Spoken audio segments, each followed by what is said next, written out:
On our morning show today from WRCO, we're going to put the spotlight on Pine Valley Community Village. And joining us is Administrator Brittany Paulus and Director of Social Services Ryan Elliott here to talk about what is going on today. And Ryan, good to see you again. Yeah, nice to see you, Phil. Thanks for having us. It's been a while. I think the last time is probably when Ron was still here. So. I think so. Yeah, you were here often. It seems like you were here one other time, and I can't remember when it was.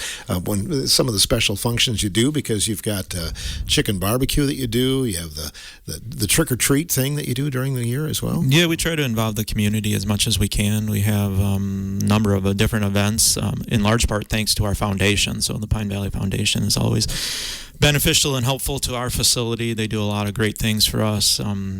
Bed purchases, equipment purchases. It's really just a very involved and active committee, and so we always want to do as much as we can for them, and they generally need to raise money in a number of different ways, and so we try to do a number of events with them.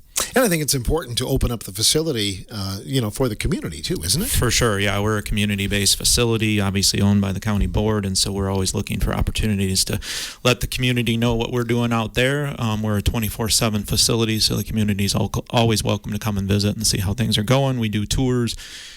We have outpatient therapy. We just have a number of different services that people can take advantage of. Well, Brittany, it's a prerequisite to tell us a little bit about yourself since it's the first visit. Where were you from originally? I'm from Spring Green, Wisconsin. Been there for, 30 years now. Really enjoy the community there. It's not too far from here, so it just kind of made sense. And in your previous life, you were a social worker, I understand? I've actually done a little bit of everything. So I made sure to really get a good foundation of each department and what it takes to run a facility, and like what those departments entail federal and state regulated wise. So that when I did, sit and test for the boards for my nursing home administrator license, that I had a good foundation and a good knowledge base when entering into a role like this. Had you worked in healthcare before you got this job at Pine Valley? Then? Yes. I actually started working in healthcare when I was 14, not actually in a facility, but I did a lot of home care. I had a little diabetic lady that I would take care of at home when I was 14, outside of school, and just walking her dog and just being available. And that kind of set my course of life for me. So it was good. I've been in skilled nursing facilities since I was 18.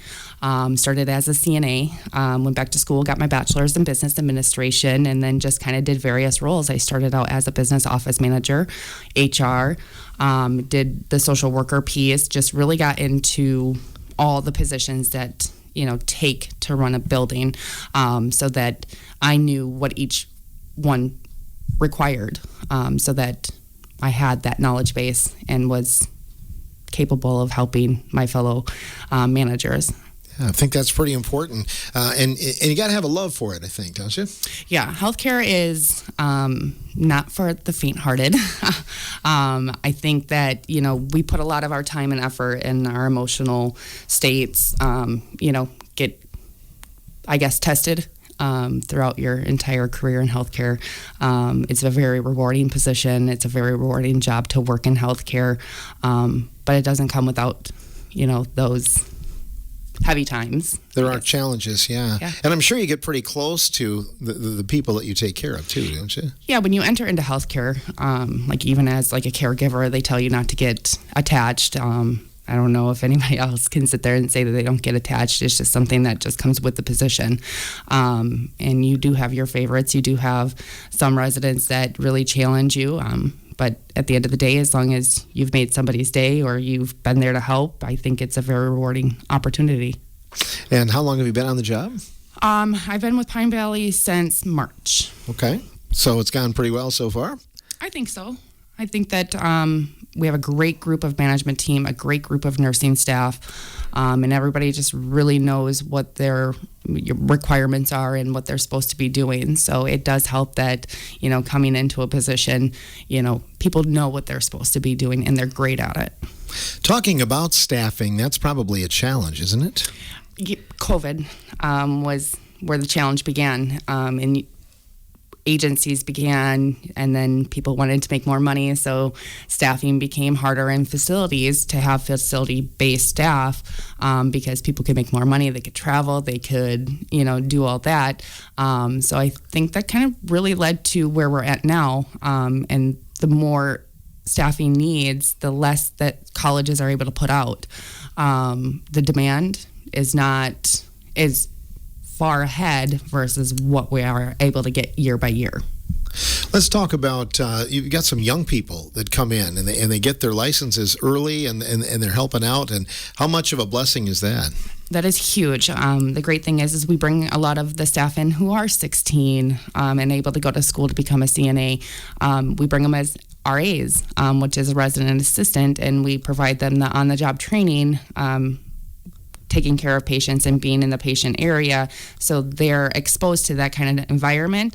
So when they do go to the class for the CNA, that they're prepared. They know what it looks like, and they know what they're getting into before, they take their testing. So we actually send and we pay for the course, and we kind of grow our own CNAs, and it's fantastic. Do you have several helping you right now? We do. We have quite a few CNAs that we just put through course. We had one CNA where just one person we just recently put through the course. So it's a huge help to be able to grow our own CNAs. I wish we could do that with RNs and LPNs, but we are growing our own med techs, which kind of help alleviate the strain of passing medications for our nursing staff. But we definitely need, your RNs and LPNs, and we always need staff. Ryan, let's talk a little bit about, you want to talk about emotional transition to the nursing home and what that entails. I think the important topic is that obviously people, when going to the nursing home, I mean, that's a tough transition. For the most part, people don't really want to go to the nursing home if they can avoid it. Everybody wants to stay at home, and that's completely understandable. Everybody in this room and everybody probably listening wants to be in their own home for as long as they can. But at some point, there's at least a discussion about, what's the benefits of being at home versus what's the risks. And so at that point in time, discussions need to be had about, what it's going to look like to go to the facility. Some people come from home, some people come from nursing home, or some people come from hospitals, some people come from other nursing homes. Some people are living maybe in like adult family homes or assisted livings, and then their condition progresses to the point that they just can't be sustained there anymore. And so then they make a transition to the nursing home. So we take admissions from a variety of different sources, a variety of different walks of life come through our door. And all of them need an adjustment to living in a facility such as ours or any other nursing home in the community. So I think the important thing is to know that staff at Pine Valley are there to help with that transition. There's no great tip or advice that I can give you that will make it go as absolutely smooth. Everybody kind of transitions into a facility a little bit different, but things to know is that the staff are there 24/7. Nobody sleeps. Everybody's there to be able to help, and we are a community-based facility, and so a lot of friends and neighbors or people that you maybe had contact with in the past and kind of lost touch with may very well be in the facility. We have lots of activities. We have a bunch of therapy. Nurses are there to help not only deal with the emotional aspect of transitioning into a building such as ours, but also to deal with physical contributes like pain management and diabetic issues or whatever maybe brought you into that facility. So it's a tough emotional transition, but we're just there to help offer a hand. People can personalize their rooms. Sometimes that can be quite helpful. People are able to bring in a number of things from home. Pets can visit, so that's a big thing. It's a country style facility, and so we definitely embrace that. We embrace the community that's around us, which is farming based, and definitely has its roots in that. And so animals are welcome in there. We've had goats, and I think we've had llamas, and the donkeys come and visit. And so trying to do things like that make it seem more home-like, if you will, as opposed to facility. Are there still stigmas surrounding, being there and being a resident or being a temporary resident? Yeah, I mean, I think that I've been there for a little over 25 years now, and there's just always been a stigma that's kind of followed along. I mean, Pine Valley has a long history, started as I suppose you could call it the poor farm, or a place where people went that didn't have any place else to go, almost like a homeless shelter, I suppose, or people that had mental health challenges ended up there. And so that stigma seems to have stuck with Pine Valley. It seems to have improved, and you don't hear people call it Pine Valley Manor like they used to when I first started. But I think the idea of having to go live somewhere besides home is always tough. And so inevitably, any nursing home probably carries some type of stigma with them. You have a lot of people, though, in transition, post-surgery, and, maybe a fall, they're going to get back on their feet, and the whole goal is to go home. And a lot of people do that, don't they? Yeah, for sure. So we take people from the hospital all the time, maybe even rehab centers. A trending thing is for people to have maybe an outpatient surgery, and then as opposed to having 3-4 nights in the hospital, they make a quick transition to the nursing home. And so we serve long-term, but we also serve short-term. We focus on rehab. So people that have had strokes or hip replacements or knee replacements or heart attacks or are in need of wound care, or maybe they had some type of cardiac procedure, valve replacement, any number of people. So we're there to not only help people that need to be somewhere 24 hours a day for possibly the rest of their life, to helping those people that just need short-term rehab to get back on their feet, to get moving better, and to be home safely. And I think that that's an important thing to keep in mind, is that nursing homes are not forever. And people are staying in their homes longer than they used to, aren't they? They are, for a number of reasons. A, because they want to, but B, financial reasons. I mean, healthcare is expensive. There's no two ways around that. And so people have definitely a strong desire to be able to stay in their own home. And there's more services out there to help them do that. So you have home health, you have different types of services going in, different technologies. Probably AI is going to help people stay in their own homes longer, with maybe opportunities for better medication management, better reminders and cues to be able to do this or do that. You have different types of pendants and bracelets that people can wear in case they have a fall, so they're not laying on the floor forever. Just lots of opportunities to be able to help people stay in their home longer. But when they get to a point where it seems like that's not safe, then we're there to help them out. Could you talk about the role of a social worker? Yeah, the role of social worker is pretty broad in general, and definitely broad in our facility. I would say we don't stay in our lanes terribly well. We kind of branch out into a variety of different things. If things need to be moved, which maybe you would think of maintenance, that's something that we might do. If discussions need to be had about CPR or some type of medical complexity, within reason, social services might do that. We definitely are there as a mediator when it comes to someone new coming into the facility that maybe hasn't been in healthcare before. We talk them through what's the admission process like, how do the finances play, what's going to pay for you to be there, how will therapy work with you, what are the things that people want to focus on while they're there. And we act as point people. So if someone has a concern or a question, they can come to us, and then we can reach out to the departments that need to be involved in that. So I would say probably the biggest thing is we're working as mediators and point people. We also do a good deal of work in like discharge planning, talking about what's going to be the best opportunity for you when you go home. If you aren't able to go home, what are the other resources out there? If you need services in your home, or if you need to add some type of equipment, how do we get that? So really just lots of resource discussion, benefit discussion, and then we link them to different opportunities in the community if they do go home, like the ADRC, home health, which I mentioned before, maybe rehab at the hospital if there's something up there they're doing that we can't do at Pine Valley, different things like that. So do you do actual home visits where you go in and take a look at somebody's home, or do you leave that for ADRC? So as a social worker, we would only go into someone's home if we were doing an assessment to determine if they would be able to come to Pine Valley. Generally, that's really the only reason that we're going in.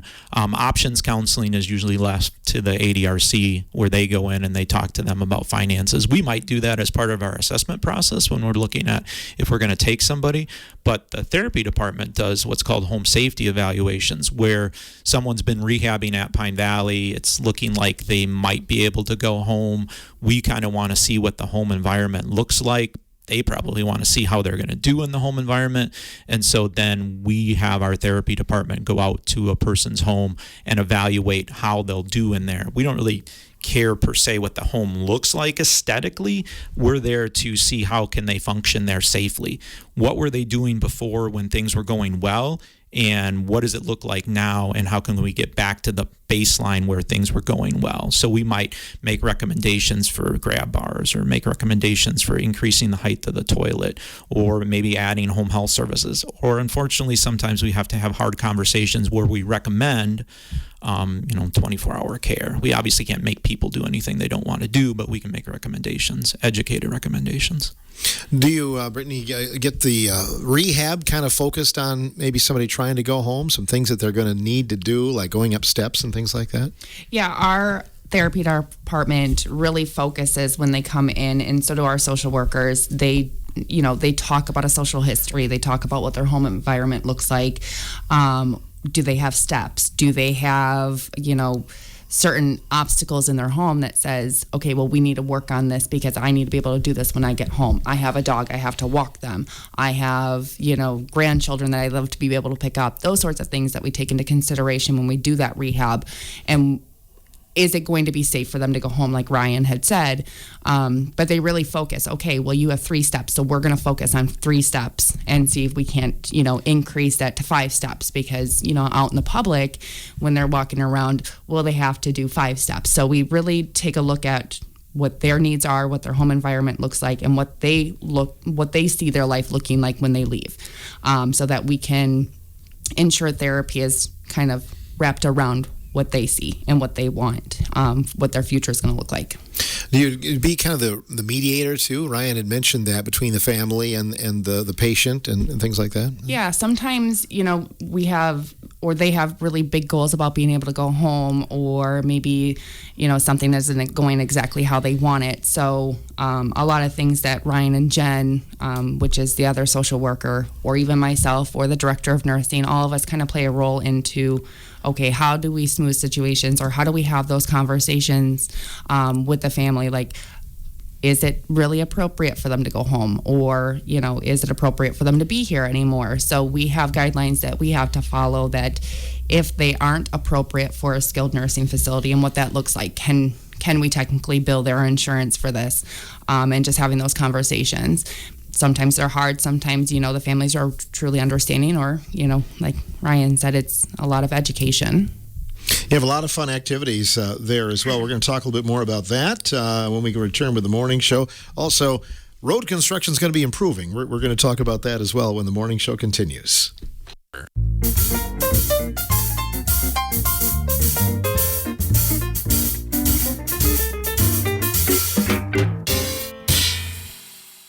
We're on the subject of Pine Valley Community Village today. Brittany Paulus and Ryan Elliott are in the studio with us. Ryan, the construction continues there. Can you give us an update on the County O project there? I can give you a little bit of an update. So it's definitely ongoing. They had some challenges with fiber optics and how they lay, and the telecommunications. So they've been kind of sorting out how best to deal with the earthwork associated with that. And so it would seem as though they're a little bit behind schedule, unfortunately, but working hard to try to catch up. So at the present time, you can access Pine Valley by going down south on Highway O.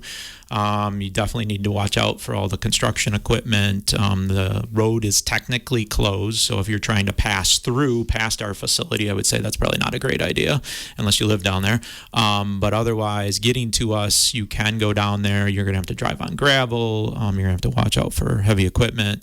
Otherwise, you can take Highway RC around past the old radio station and the school and stuff like that, and come in that direction, and you would stay on pavement for the most part.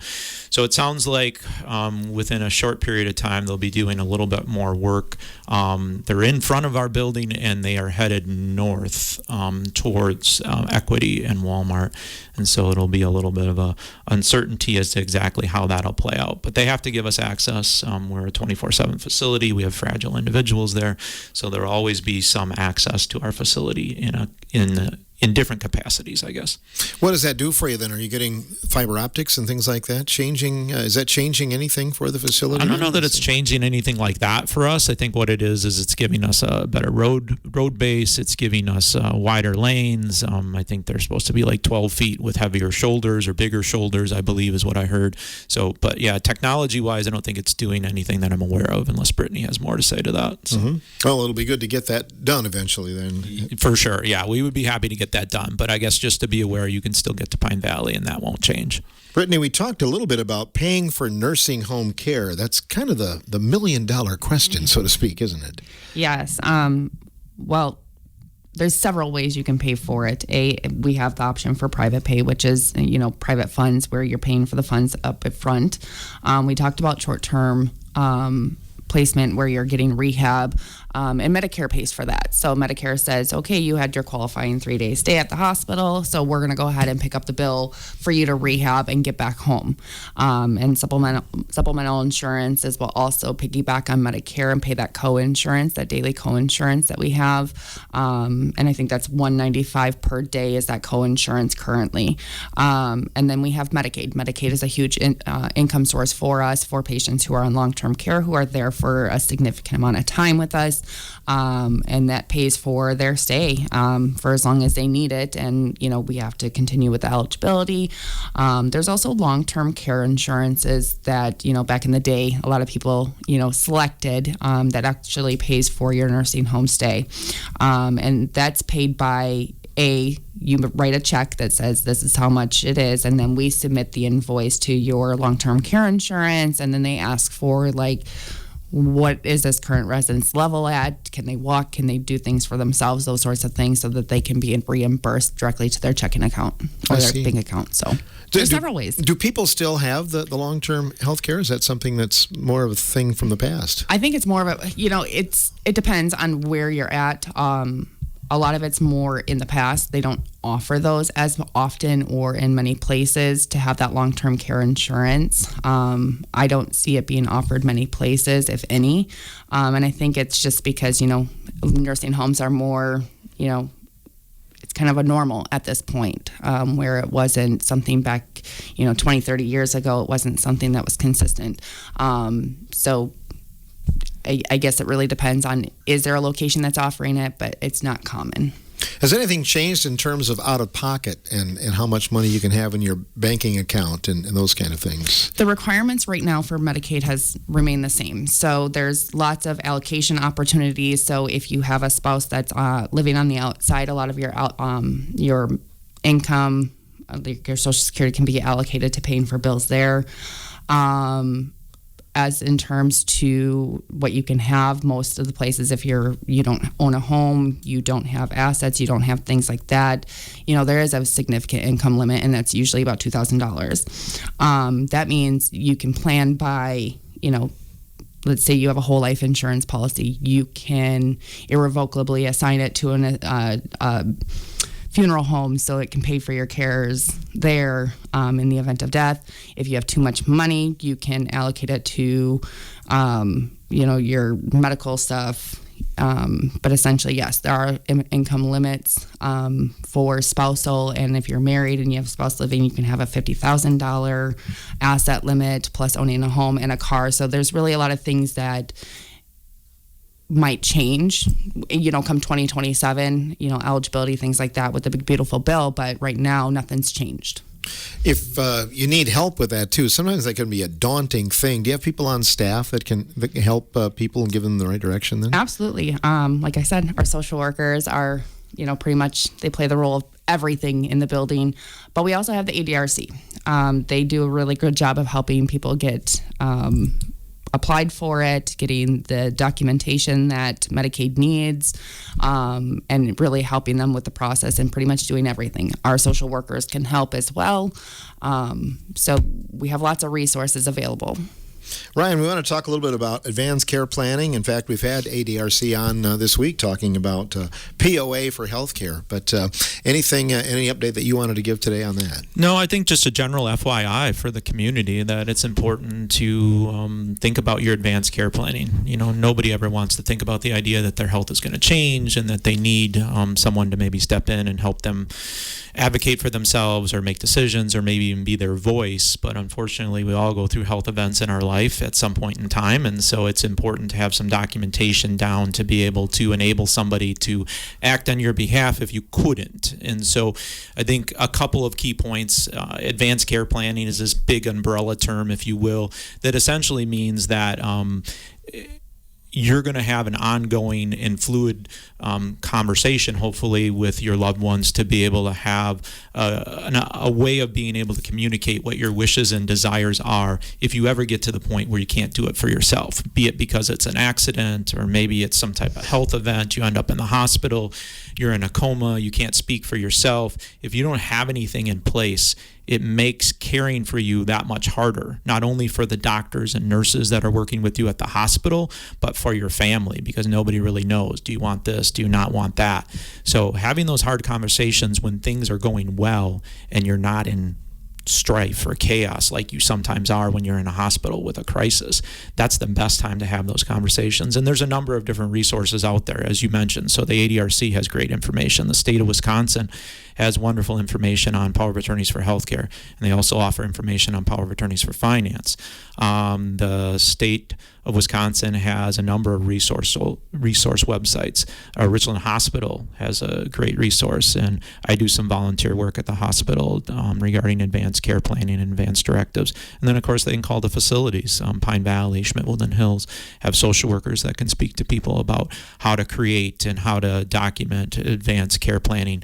Most people know advanced care planning as like power of attorney for healthcare. I mean, that's what really is out there, POAs.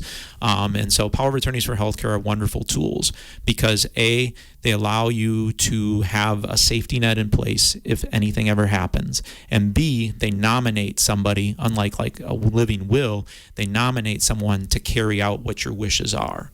But the big thing is to let that person know that you would like them to be your POA and make sure they're on board with it. Make sure that they can do what it is that you want them to do. And then lastly, just to be aware, it's voluntary and it's not something that's required, but it sure is helpful if something happens. So if you have the document filled out, where should you file it? I mean, if you're planning on maybe being a resident at Pine Valley Community Village, should you have it there and have it at the hospital with your doctor as well? Yeah, file it in any place that you're going to receive care. So if you end up at the facility like Pine Valley or Schmidt, then you definitely want a copy there.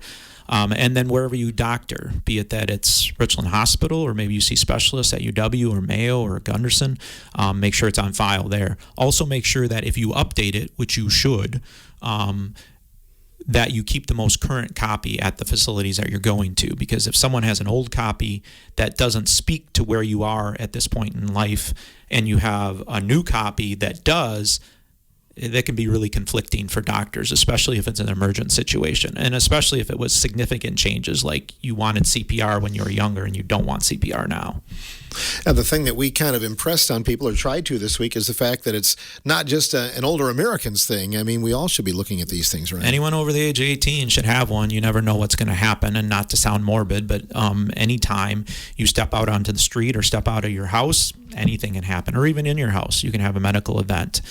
So always having some type of documentation so that you have the knowledge and the comfort in knowing that somebody's going to be there to take care of you if you can't speak for yourself, it's invaluable. Richland County and Pine Valley Community Village and that relationship. We haven't talked about that for a while, but Pine Valley being owned by the county, is that kind of a unique situation, Brittany? I don't really think it's necessarily unique. I think the biggest thing is yes, the county owns Pine Valley, but we do a lot of everything out there on our own. So we we do all the necessary cares. We do the purchasing. We do making sure we have everything that we need out there.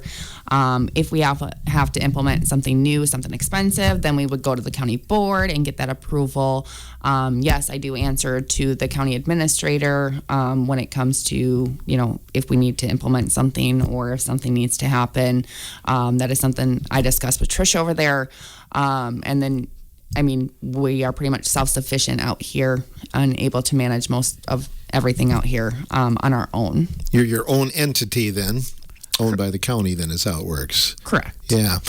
Recently there was a question, I know we had some of the county board members on too, about water and the well. Has that been rectified or changed at the Pine Valley Community Village? Yes. So we ended up having a new inspection completed on our reservoir, and it found out that there's really nothing that needs to be done, just a few small things. So essentially, instead of, paying hundreds of thousands of dollars to change our water source or to do anything, we're actually saving a significant amount of money being able to keep our current reservoir.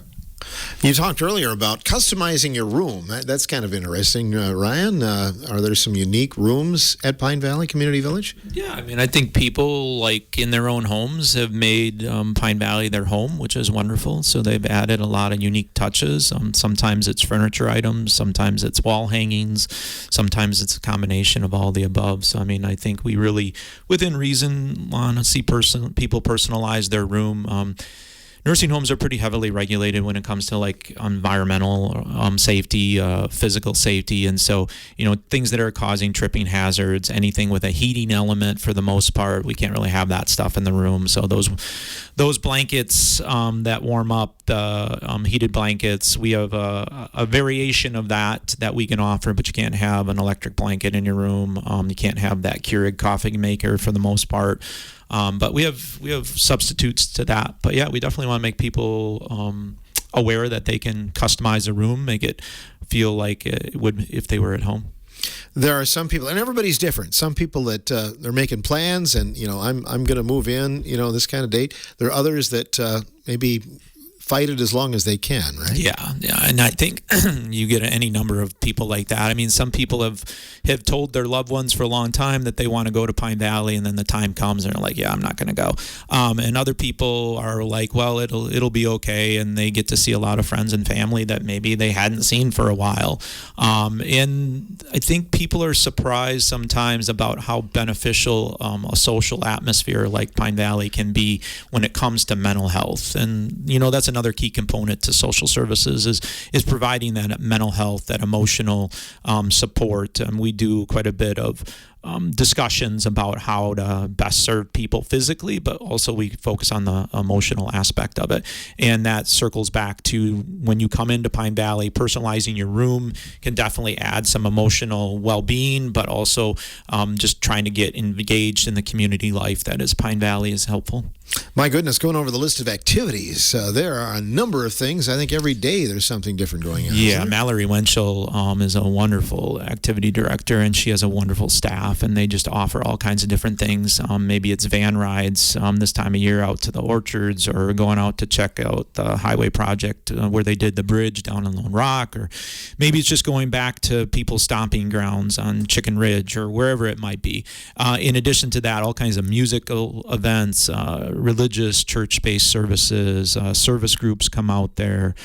We have a pretty active game opportunities, traditional things like bingo, but more interesting things, maybe kickball, exercise-based philosophy is been really a strong push in the last few years. So yeah, lots of stuff going on. Yeah, sounds like a lot of fun, including the Safe Trick or Treat coming up this year. Safe Trick or Treat's been around for quite a while now. Yeah, and what do you normally do with the Safe Trick or Treat? What are some highlights? Well, so when it first started, we would do everything internally, but then COVID came and that changed, life in general. And so I think we skipped it for a couple of years, and then we most recently have been doing kind of a hybrid version of it. So we do Safe Trick or Treat outside. Last year, I think we were inside and outside. So this year, we're in the planning phases right now.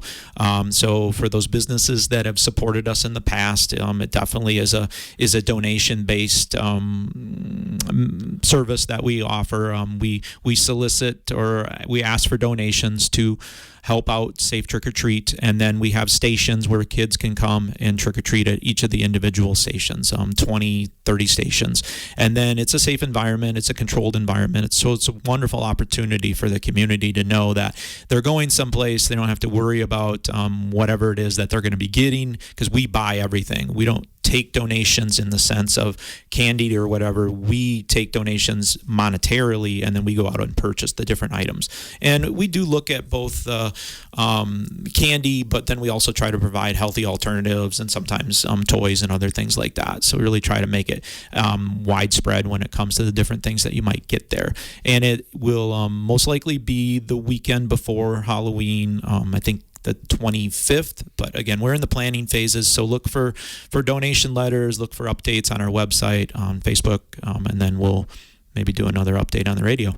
Brittany, are there some volunteer opportunities? In what areas could people help out at Pine Valley? Absolutely. We always love the opportunity for volunteers. I mean, we have even, our subcommittee member, Pat, who comes out and volunteers and answers phones for us.